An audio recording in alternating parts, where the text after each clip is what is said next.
ఓ ఆశ్చర్యకరమైన పరిణామంలో రోహిత్ శర్మ ఆస్ట్రేలియాతో జరిగిన 5వ టెస్ట్లో పాల్గొనలేదు. బుమ్రా జట్టు నాయకుడిగా కనిపించాడు.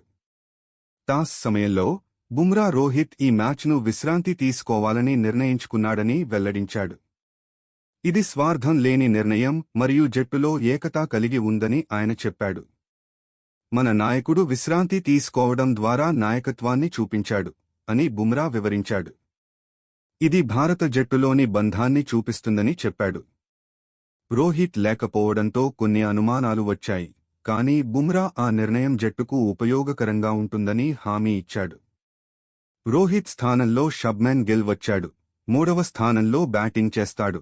అలాగే ఆకాష్కి గాయం కారణంగా అందుబాటులో లేకపోవడంతో ప్రసిద్ధ్ కృష్ణాను తీసుకున్నారు. బుమ్రా పిచ్ పరిస్థితులపై కూడా వ్యాఖ్యానించి సవాలు ఎదురైతే మంచి ప్రదర్శన ఇవ్వాలని ఆశాభావం వ్యక్తం చేశాడు.